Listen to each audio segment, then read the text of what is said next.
नमस्कार दोस्तों, स्वागत है आपका सरल संस्कृत सुगम संस्कृत में। और मैं हूँ प्रतिभा दीक्षित। आज हम कारक में आगे बात करने वाले हैं चतुर्थी विभक्ति के बारे में और संप्रदान कारक के बारे में। तो आइए बात करते हैं। चतुर्थी संप्रदाने अर्थात संप्रदान में चतुर्थी विभक्ति होती है। अब संप्रदान क्या होता है, संप्रदान कारक क्या है, उसके बारे में बताया गया है कि कर्मणा यम अभिप्रयति स संप्रदानम, अर्थात दान के कर्म के द्वारा जिसको चाहता है या जिसे भोक्ता बनाया जाता है वह संप्रदान कारक होता है। अर्थात कर्ता, जब कोई कर्ता किसी दान के कर्म के द्वारा जिसको चाहे अर्थात जिसको वो दान देना चाहे तो या जो भोक्ता बने उस दान का, तो वह जो है वो संप्रदान कारक होता है। जैसे विप्राय गाम ददाती, यहाँ पे गाय जो है वो किसके लिए देता है, विप्र के लिए। तो यहाँ पर जिसके लिए देता है वो संप्रदान होता है। तो यहाँ पर विप्र जो है वो संप्रदान है और संप्रदान होने के कारण इसमें चतुर्थी विभक्ति हो गई है। तो यहाँ पर वाक्य बनता है विप्राय गाम ददाती। इसी प्रकार रामः पुत्राय पुस्तकम ददाति।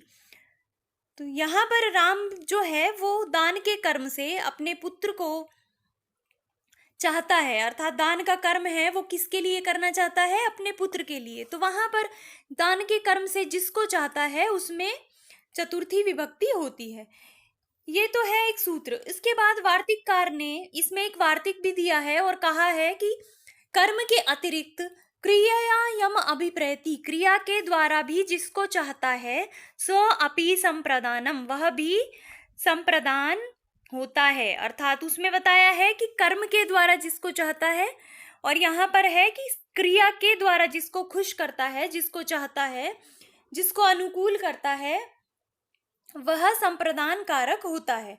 जैसे पत्ये शेते, तो यहाँ पर ये जो सोने की जो क्रिया है, इस क्रिया के द्वारा किसको खुश करती है, पति को, पति को अपने अनुकूल करती है। तो यहाँ पर क्रिया के द्वारा अनुकूल करने की क्रिया की जाती है, तो जिसको अनुकूल किया गया है उसमें चतुर्थी विभक्ति होती है। तो यहाँ पर पत्ये शेते, पति को अनुकूल करने के लिए सोती है, तो पति शब्द में चतुर्थी विभक्ति संप्रदान हो जाएगा और यहाँ पर संप्रदान होने से चतुर्थी विभक्ति होगी। इसी प्रकार बालकाय पयः पीबती, बालक के लिए दूध पीती है। यहाँ पर ये जो पीने की क्रिया है, इस क्रिया के द्वारा ये बालक को अनुकूल किया जा रहा है, उसको खुश किया जा रहा है। जो माता है वो दूध इसलिए पीती है जिससे वो बच्चे को दूध पिला सके। तो यहाँ पर बालक के लिए, बालक को खुश करने के लिए यहाँ पे जो पीने की क्रिया है वो बालक को खुश करने के लिए है। तो यहाँ पर उसमें भी संप्रदान कारक होता है और यहाँ पर भी चतुर्थी विभक्ति होती है। तो इस प्रकार संप्रदान कारक क्या होता है कि कर्म, दान के कर्म के द्वारा जिसको चाहा जाए वो संप्रदान होता है। इसके अतिरिक्त क्रिया के द्वारा भी जिसको चाहा जाए या जिसको अनुकूल किया जाए, जिसको खुश किया जाए, उस वो भी संप्रदान होता है। यहाँ पे एक वार्तिक आता है कि यज्ञ कर्मणः कर्ण संज्ञा संप्रदानस्य च कर्म संज्ञा। यहाँ पर एक वार्तिक है जो ये कहता है कि अगर यज धातु का प्रयोग हो किसी वाक्य में और उसमें कर्म और संप्रदान दोनों हो, तो वहां पर जब यज धातु का प्रयोग है तो वहां पर कर्म को तो करण संज्ञा हो जाएगी और संप्रदान को कर्म संज्ञा हो जाएगी। अगर कोई यज धातु का वाक्य है, उसमें एक कर्ता है, कर्म है, संप्रदान है और क्रिया है, अगर वहां पर इस तरह से कर्म और संप्रदान दोनों होते हैं तो कर्म को तो वहां करण हो जाता है और कर्म में तृतीया विभक्ति हो जाती है करण संज्ञा होने से, और संप्रदान जो है उसको कर्म संज्ञा हो जाती है और संप्रदान में फिर वहां कर्म संज्ञा होने से द्वितीय विभक्ति हो जाती है। जैसे उदाहरण देखते हैं, पशुना रुद्रम यजते। यहाँ पर ये जो यज धातु है इसका जो कर्म है उसको कर्ण संज्ञा हो गई है। यहाँ पर पशु, यजते में किससे यजता है, किसको यजता है, पशु। तो यहाँ पर पशु जो है वो कर्म है, किंतु कर्म को करण संज्ञा हो गई और कर्म करने तृतीया कर्तरीकरणयोज तृतीया से यहाँ पर तृतीया विभक्ति होकर पद बनता है पशु। इसी प्रकार किसके लिए यज्ञ कर रहा है? तो रुद्र के लिए। तो यहाँ पर जो ये रुद्र है, जो संप्रदान है, उसको कर्म संज्ञा हो जाती है और कर्मणि द्वितीया से यहाँ पर द्वितीया होती है। तो ये वाक्य बनता है पशुना रुद्रम यजते। तो इस प्रकार जहां पर भी यज धातु हो वहां पर कर्म तो हो जाता है करण, और जो संप्रदान है उसकी कर्म संज्ञा हो जाती है, ये कहना चाहते हैं। इसके बाद एक सूत्र यहाँ पर आता है चतुर्थी विभक्ति में, रुचि अर्थानाम प्रियमाणः, और ये जो सूत्र है परीक्षा की दृष्टि से अत्यंत ही महत्वपूर्ण है। यहाँ से प्रश्न परीक्षाओं में कई बार पूछे जा चुके हैं और आगे भी पूछे जा सकते हैं। तो ये सूत्र क्या कहता है कि रुचि अर्थ वाली धातुओं के प्रयोग में जो प्रियमाण होता है, जिसको प्रसन्न किया जाता है, उसमें उसको संप्रदान संज्ञा होती है। जहां पर भी रुचि जो है उसके अर्थ वाली धातुओं का प्रयोग हो, तो जिसको जो प्रसन्न होगा, जो प्रसन्न होने वाला है, उसको संप्रदान संज्ञा होती है। जैसे हरये रोचते भक्ति, यहाँ पर जो ये भक्ति है उससे खुश कौन होता है? हरि जो है वो भक्ति से प्रसन्न होता है। तो हरि में जो रुच धातु के योग में जो प्रसन्न होने वाला है हरि, उसमें संप्रदान संज्ञा होती है और उसमें चतुर्थी विभक्ति होकर पद बनता है हरये रोचते भक्ति, इस प्रकार।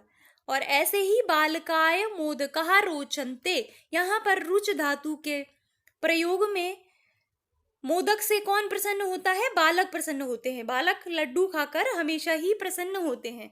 तो यहाँ पर जो प्रसन्न होने वाले हैं बालक, उनमें संप्रदान संज्ञा होकर यहाँ पर चतुर्थी विभक्ति होकर पद बनता है बालकाय मोदकः रोचन्ते, इस प्रकार।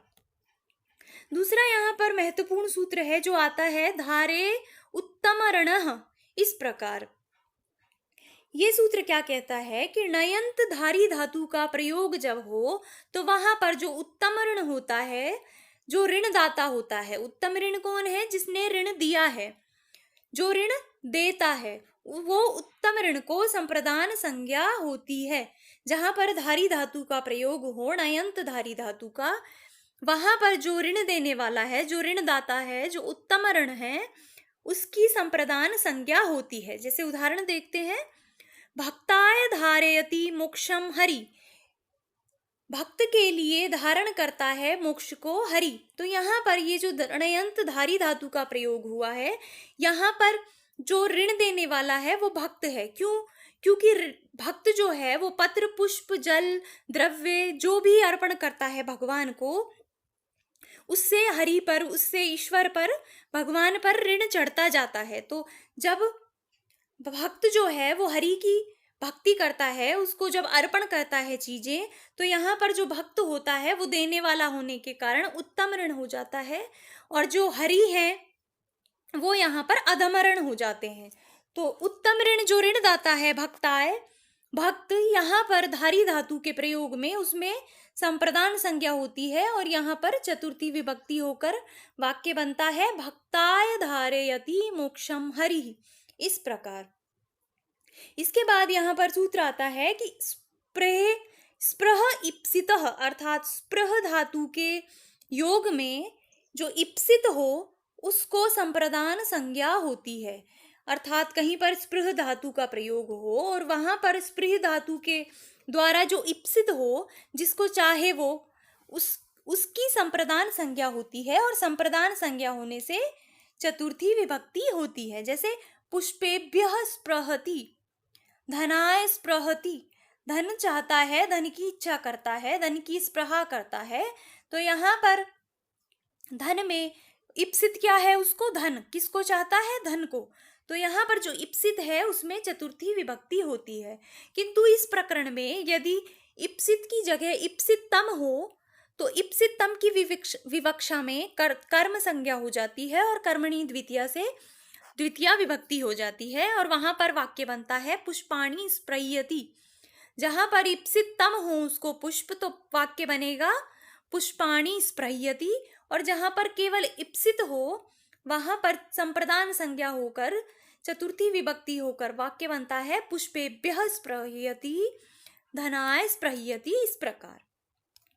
उसके बाद यहाँ पर एक और सूत्र आता है जो ये कहता है कि स्लाग, ह्नुङ्, स्था और शप धातुओं के योग में जो गीपश्यमान है, गीपश्यमान का तात्पर्य जिसको जानना है, जिसको आशय समझना है, जिसको हम आशय अपना समझाना चाहते हैं, तो उसकी संप्रदान संज्ञा होती है। जैसे अभी हमने पढ़ा था कि उत्तम ऋण जो होता है उसको संप्रदान संज्ञा होती है धारी धातु के प्रयोग में।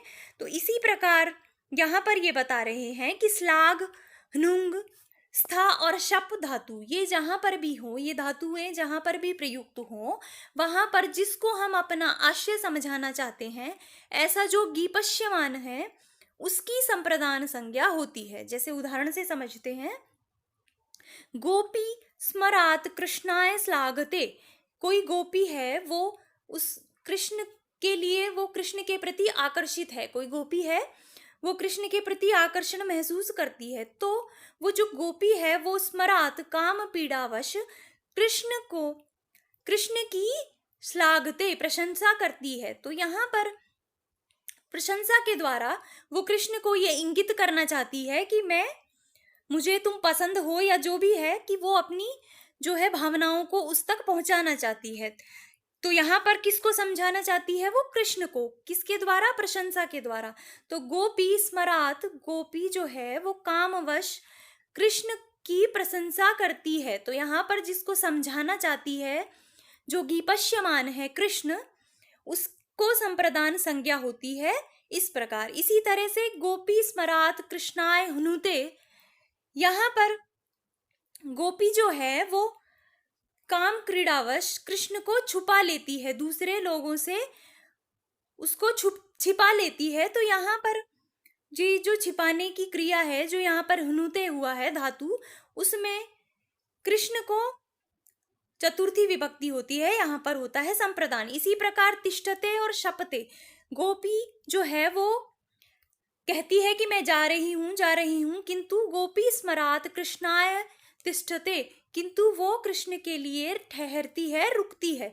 तो वो रुकने से जो ये समझाना चाहती है कृष्ण को कि मैं आपसे प्रेम करती हूँ या आपके प्रति आकर्षित हूँ, तो इस गीपश्यमान कृष्ण जो है उसको संप्रदान संज्ञा होती है। इसी प्रकार वो जो कामवश कृष्ण को शपते उल्हाना देती है, उसमें भी वो कृष्ण को ये समझाना चाहती है कि तुम मेरी बात नहीं सुन रहे हो, तुम मुझ पे ध्यान नहीं देते हो, इस तरह से जो उल्हाना देती है, तो उसमें वो कृष्ण को समझाना चाहती है। तो यहाँ पर जो गीपश्यमान है कृष्ण, उसमें चतुर्थी, उसमें संप्रदान संज्ञा होती है, और संप्रदान संज्ञा होने से यहाँ पर चतुर्थी विभक्ति होती है। इसके बाद एक बात आती है यहाँ पर कि क्रुद्ध, द्रूह्य, ईर्षा, असूय अर्थानाम यम प्रतीकोपः, अर्थात क्रुद्ध, द्रूह्य, ईर्ष्य और असूय इन धातुओं का तथा इनकी अर्थानाम, इनकी समानार्थक धातुओं के प्रयोग में जिसके प्रति कोप हो, जिसके प्रति क्रोध किया जाए, कोप किया जाए, उसकी संप्रदान संज्ञा होती है। ये जो सूत्र है ये परीक्षाओं की दृष्टि से इंपॉर्टेंट है। जैसे यहाँ पर उदाहरण देखते हैं, हरिये क्रुध्यति, तो यहाँ पर हरि के लिए क्रोध करता है, तो क्रोध किसके लिए है? हरि के लिए। तो यहाँ पर हरि को संप्रदान संज्ञा हो जाती है, और संप्रदान संज्ञा होने से चतुर्थी विभक्ति होकर पद बनता है हरिये। इसी प्रकार हरिये द्रुह्यति, हरिये ईर्ष्यति और हरिये असूयति। अब यहाँ पर एक ये जो बात इसमें प्रमुख है, जो इंपॉर्टेंट है इस सूत्र में, वो बात ये है कि इन धातुओं के प्रयोग में जिसके प्रति कोप किया जाए उसकी संप्रदान संज्ञा होगी। कैसे? जैसे यहाँ पर एक वाक्य आता है, भार्याम ईर्ष्यति, तो यहाँ पर चतुर्थी क्यों नहीं है? क्योंकि जो भार्या से ईर्ष्या कर रहा है, किंतु उसको जो कोप है वो उसकी पत्नी को जो देख रहे हैं उनके प्रति है। यहाँ पर जो क्रोध है वो पत्नी के प्रति नहीं होकर उसे देखने वालों के प्रति है। तो यहाँ पर भार्या को संप्रदान संज्ञा ना होकर ईर्ष्य धातु के इप्सितम के रूप में यहाँ पर कर्म संज्ञा होकर भार्या पद में द्वितीया विभक्ति होती है। तो इस प्रकार जहां पर भी क्रुद्ध, द्रुह्य, ईर्ष्य, असूय और इनकी समानार्थक धातुएं प्रयुक्त हों, वहां पर जिसके प्रति क्रोध किया जाए उसकी संप्रदान संज्ञा होती है। इसके बाद बात करते हैं कि अगर क्रुद्ध और द्रुह्य धातु हों किंतु वो उपसृष्टयो उपसर्ग पूर्वक हो, तो उन जिसके प्रति कोप हो उसकी कर्म संज्ञा हो जाती है। ये जो सूत्र है इसको बिल्कुल वेरी मोस्ट में आप रखिए, क्योंकि यहाँ से प्रश्न बहुत बार सीधा आता है और लोग यहाँ पर क्रुद्ध देखकर, द्रुह्य देखकर गलती कर देते हैं। लेकिन स्पेशली यहाँ पर सूत्र दिया गया है कि क्रुद्ध और द्रुह अगर इन धातुओं से पहले उपसर्ग लगा हो तो जिनके प्रति क्रोध है, जिसके प्रति कोप है, उसकी कर्म संज्ञा ही होती है और कर्म संज्ञा होने से द्वितीया होती है। तो यहाँ पर जो वाक्य बनते हैं वो है हरिम अभिक्रुध्यति, हरिम अभिद्रुह्यति। अगर यहाँ पर अभी ना हो तो पद बनेगा कर्म, यहाँ पर संप्रदान संज्ञा हो जाएगी और वाक्य बनेगा हरिये क्रुध्यति, हरिये द्रुह्यति। इस प्रकार इसके आगे बात करते हैं कि परिक्रयणे संप्रदानम अन्यतरस्याम, अर्थात परिक्रयण अर्थ में जो साधक तम कारक होता है, जो कर्ण होता है, उसकी संप्रदान संज्ञा हो जाती है विकल्प से। अब परिक्रयण क्या होता है? परिक्रयण का तात्पर्य है कि निश्चित समय तक वेतन देकर किसी को अपना नौकर रखना, ये जो होता है वो होता है परिक्रयण।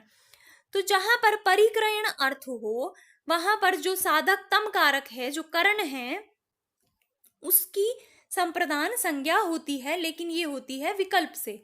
जैसे शतेन शताय वा परिकृतः, तो यहाँ पर जो ये परिक्रयण जो अर्थ है इसका जो साधक तम कारक है वो है शत, क्योंकि 100 रुपए देकर खरीदता है। तो इसमें कर्ण कौन हो जाएगा? किसके द्वारा खरीदता है? 100 के द्वारा।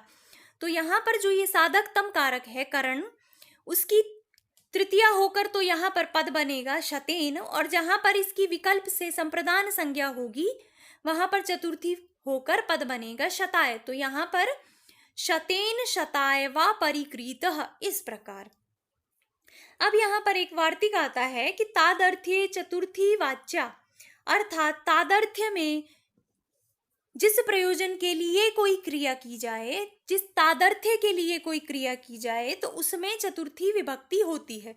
अब देखिए, मैंने जो आपसे पहले वीडियो में जो बात करी थी कि अगर आप कारक को समझेंगे अच्छे से तो आप समास को भी, उसमें आपको सहायता मिलेगी, आप समास को भी अच्छे तरीके से समझ पाएंगे। तो हमने जो चतुर्थी तत्पुरुष जो समास पढ़ा था वहां पर तादर्थ्य का प्रसंग आया था। तो यहाँ पे आप समझिए कि कैसे तादर्थ्य में चतुर्थी होती है। तो यहाँ से अगर आप समझ गए इस बात को तो वहां पर भी आपको याद हो जाएगा कि चतुर्थी तत्पुरुष में किस तरह से चतुर्थ्यंत का तादर्थ्य के साथ, तदर्थ के साथ समास होता है। तो ये वार्तिक है जो ये कहता है कि तादर्थ्य में, तादर्थ्य का तात्पर्य क्या है कि जिस प्रयोजन के लिए कोई क्रिया की जाए तो उसमें चतुर्थी होती है। जैसे मुक्तये हरिम भजति, यहाँ पर जो ये भजति क्रिया है ये किस प्रयोजन के लिए की जा रही है? जो भक्ति है उसका उद्देश्य है मुक्ति, अर्थात कोई भक्त जो है वो भक्ति करके मुक्त होना चाहता है। तो यहाँ पर इस भजति क्रिया का उद्देश्य जो है, प्रयोजन जो है वो है मुक्ति। तो यहाँ पर इस मुक्ति में चतुर्थी विभक्ति हो जाती है। इसी प्रकार काव्य जो है, काव्य की क्रिया जो कर रहा है कवि, जो काव्य रचना करता है, उसका प्रयोजन है कि वो यश प्राप्त करना चाहता है। तो जो प्रयोजन है उसमें चतुर्थी विभक्ति हो जाएगी, यशसे काव्यम। इस प्रकार इसी तरह से यूपाय दारू, यहाँ पर जो दारू है, जो लकड़ी है, उसका प्रयोजन क्या है? यूप के लिए, यूप के लिए दारू बनाते हैं, यूप यज्ञ के लिए उसको दारू चाहिए, लकड़ी चाहिए। तो यहाँ पर खूंटा जो है वो चाहिए। तो यहाँ पर तादर्थ्य में चतुर्थी विभक्ति हो जाती है। इसी प्रकार कुंडलाय हिरण्यम, किसके लिए स्वर्ण है, किसके लिए हिरण्य है? कुंडल के लिए। तो जिस प्रयोजन के लिए है उसमें चतुर्थी विभक्ति हो जाती है। इसके बाद यहाँ पर एक और वार्तिक आता है, वो कहता है कि हित शब्द के योग में जिसका हित हो उससे चतुर्थी विभक्ति होती है। ये कहते हैं कि जहां पर हित शब्द का प्रयोग हो, वहां पर जिसका हित होगा उसके लिए उसको चतुर्थी विभक्ति हो जाएगी। जैसे ब्राह्मणाय हितम, यहाँ पर ब्राह्मण के लिए किसका हित है? ब्राह्मण का। तो यहाँ पर ब्राह्मण में चतुर्थी विभक्ति होकर वाक्य बनता है ब्राह्मणाय हितम, इस प्रकार। तो ये हमने संप्रदान संज्ञा के संबंध में कुछ सूत्र देखे हैं कि किस किस प्रसंग में संप्रदान संज्ञाएं होती हैं। अब हम बात करते हैं उपपद चतुर्थी के बारे में। उपपद चतुर्थी विभक्ति का तात्पर्य ये है कि जहां पर जो विभक्ति है वो पद के योग में होती हो, पद को आश्रित करके जब चतुर्थी विभक्ति होती हो तो वहां पर होती है उपपद चतुर्थी। तो इसकी बात करते हैं। यहाँ पर पहला जो प्रकरण है वो ये है कि अगर क्रियार्थक क्रिया जिसका उपपद हो और उसमें तुमुन प्रत्यांत का प्रयोग न हुआ हो तो उस तुमुन दंत के कर्म में चतुर्थी विभक्ति होती है। क्रियार्थो उपपदस्य च कर्मणि स्थानिनः, ये क्या कहता है? इसके कहने का तात्पर्य ये है कि हमारे पास कोई वाक्य है, उसमें हमको क्रियार्थक क्रिया प्राप्त हो रही है। क्रियार्थक क्रिया का तात्पर्य ये है कि क्रिया के लिए क्रिया करना। जैसे जाता है तो जाने के, ये जो जाने की क्रिया है इसके पीछे भी कोई एक क्रिया है कि कुछ लाने के लिए जाता है, पढ़ने के लिए जाता है, रहने के लिए जाता है। तो क्रियार्थक क्रिया, जब किसी क्रिया को करने के लिए क्रिया हो तो ऐसा प्रसंग जो है वो है क्रियार्थक क्रिया। तो ये यहाँ पर ये कहते हैं कि क्रियार्थक क्रिया जिसका उपपद हो और जिसमें तुमुन प्रत्यय का प्रयोग नहीं हुआ हो। तुमुन जो प्रत्यय है वो क्रियार्थक क्रिया के लिए प्रयुक्त होता है। जहां पर क्रियार्थक क्रिया का अर्थ बताना हो वहां पर तुमुन प्रत्यय करते हैं। जैसे फलितुम जो है, फलितुम, इसका तात्पर्य है कि फल लेने के लिए, फल आनयितुम, इस प्रकार। तो आनयितुम में तुम लगा दिया तो इसका तात्पर्य है, पठितुम में तुम लगा दिया तो उसका तात्पर्य है पढ़ने के लिए। तो तुमुन जो प्रत्यय है वो क्रियार्थक क्रिया में होता है। तो ये कहते हैं कि कोई हमारे पास ऐसा पद हो जिसमें क्रियार्थक क्रिया जिसका उपपद हो, यानी जिस पद को जब हम बोले तो उसमें क्रियार्थक क्रिया उसके साथ बुले, उसका उपपद जो है वो क्रियार्थक क्रिया हो। जैसे हम पद बोले फले, फलेभ्यो, तो यहाँ पे इसका जो मतलब निकले वो है फल लाने के लिए। तो इस प्रकार क्रियार्थक क्रिया जिसका उपपद हो और जिसमें तुमुन प्रत्यय नहीं लगा हुआ हो, तो उस तुमुनंत के कर्म में, उसका जो कर्म है उसके अंत में उस कर्म में चतुर्थी विभक्ति होती है। जैसे यहाँ पे उदाहरण है, फलेभ्यो याति, फल लाने के लिए जाता है। याति किस लिए जाता है? फल लाने के लिए। तो यहाँ पर जो ये फल है, ये जो याति है, ये क्रियार्थक क्रिया है। किसी जा रहा है, क्यों जा रहा है? फल लाने के लिए। तो इसका जो कर्म है वो है फल, और उस फल में तुमुन प्रत्यय का प्रयोग भी नहीं हुआ है। तो यहाँ पर ये जो कर्म है फल, इसमें चतुर्थी विभक्ति होकर पद बनता है फलेभ्यो याति, इस प्रकार। इसी प्रकार नमस्कुर्मो नृसिंहाय, तो यहाँ पर ये जो नमस्कार करता है किस लिए करता है? प्रसन्न करने के लिए नरसिंह को। तो यहाँ पर जो इसका कर्म है नृसिंह, इसमें चतुर्थी विभक्ति हो जाती है इस तरह से। इसी से संबंधित एक और सूत्र यहाँ पर आता है, वो कहता है कि तुम अर्थात भाववचनात्, अर्थात भाववचनाश्च सूत्र से तुमुन प्रत्यय के अर्थ के समान अर्थ में विहित जो घय आदि प्रत्यय हैं, अगर ऐसा प्रत्यय किसी में लगा हो तो उस प्रत्यांत से चतुर्थी विभक्ति होती है। पहला जो प्रकरण था वो ये कह रहा था कि जहां पर क्रियार्थक क्रिया जिसका उपपद हो, ऐसे कर्म को चतुर्थी विभक्ति हो जाएगी और उस कर्म में तुमुन प्रत्यय नहीं होना चाहिए। तो यहाँ पर देखिए, यहाँ पर जो ये कहते हैं वो ये कहते हैं कि यहाँ पे जो पद है उसमें तुमुन के जो समान अर्थ वाले जो प्रत्यय हैं जैसे घय आदि वो लगे हों, तो ऐसे तदंत से चतुर्थी विभक्ति होती है। यहाँ पर जो है यागाय याति, यहाँ पर याग शब्द में तुमुन अर्थ वाला घय प्रत्यय लगा हुआ है।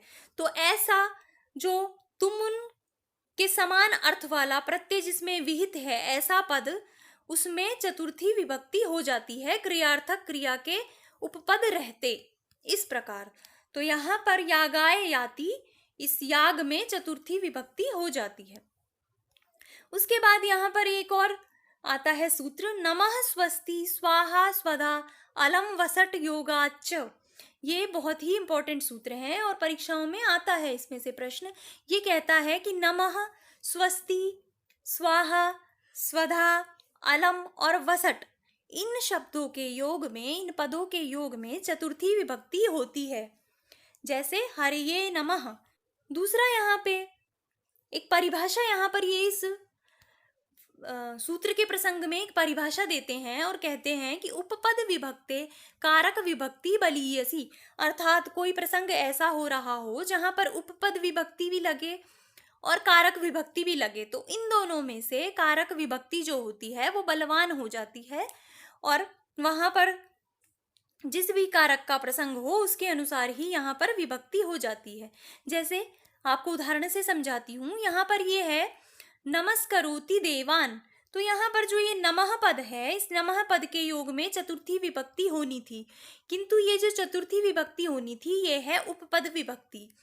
एक बात है ये। दूसरा है कि नमस्करोति, ये जो क्रिया है, तो इस क्रिया में जो इप्सितम कारक है यहाँ पर वो है देवान। तो यहाँ पर इप्सितम होने से इनकी कर्म संज्ञा हो जाती है और उपपद विभक्ति और कारक में से कारक विभक्ति बलवान होने के कारण यहाँ पर हम चतुर्थी ना करके नमः के योग में हम यहाँ पर इप्सितम कर्मम कर कर्म में द्वितीय विभक्ति कर देते हैं। तो इस प्रकार यहाँ पे जो पद बनता है वो है नमस्करोति देवान। इस प्रकार तो आप समझ गए कि जहां पर भी किसी भी पद में उपपद विभक्ति लगे और कारक विभक्ति लगे तो वहां पर कारक विभक्ति जो है हम उसी का प्रयोग करेंगे, क्योंकि इन दोनों में से जो कारक विभक्ति होती है वो बलवान होती है।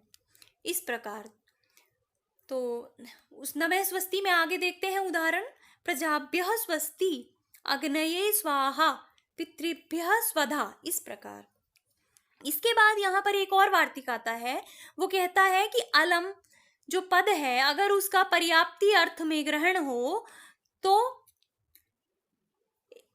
वहां पर चतुर्थी विभक्ति होती है। और यहाँ पर अलम शब्द के अतिरिक्त कोई भी अगर पर्याप्ति अर्थ का अवबोधक अन्य शब्द भी आ जाए तो वहां पर भी चतुर्थी विभक्ति होती है।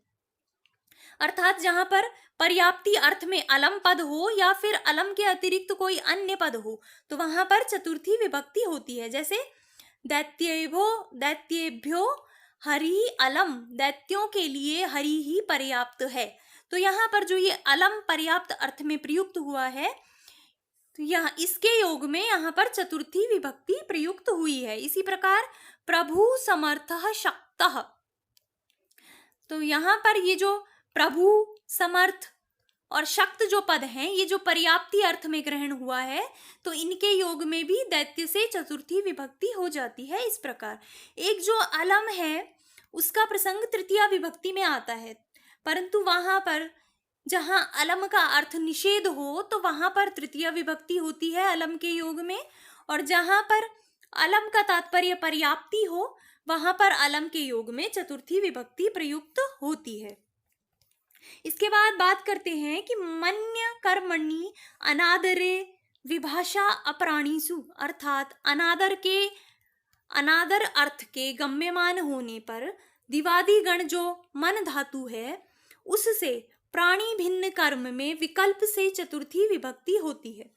इसका तात्पर्य ये है कि कहीं पर किसी वाक्य में अगर अनादर का अर्थ प्रतीत हो रहा हो, गम्यमान का तात्पर्य है कि साक्षात वहां पे अनादर शब्द ना लिखा हो, किंतु उस वाक्य से जहां पर अनादर का जो अर्थ है वो प्रतीत होता हो वहां पर अगर मन धातु का प्रयोग हुआ है तो मन धातु का जो प्राणी भिन्न कर्म है उसमें विकल्प से चतुर्थी विभक्ति होती है। जैसे एक वाक्य है न त्वाम तृणम मन्ये तृणाय वा, तुमको मैं तिनके के बराबर भी नहीं समझता। तो यहाँ पर अनादर का अर्थ हमें प्रतीत होता है, तिनके के बराबर नहीं समझता, इसका तात्पर्य है कि वो आपका अनादर कर रहा है जो ऐसा बोल रहा है।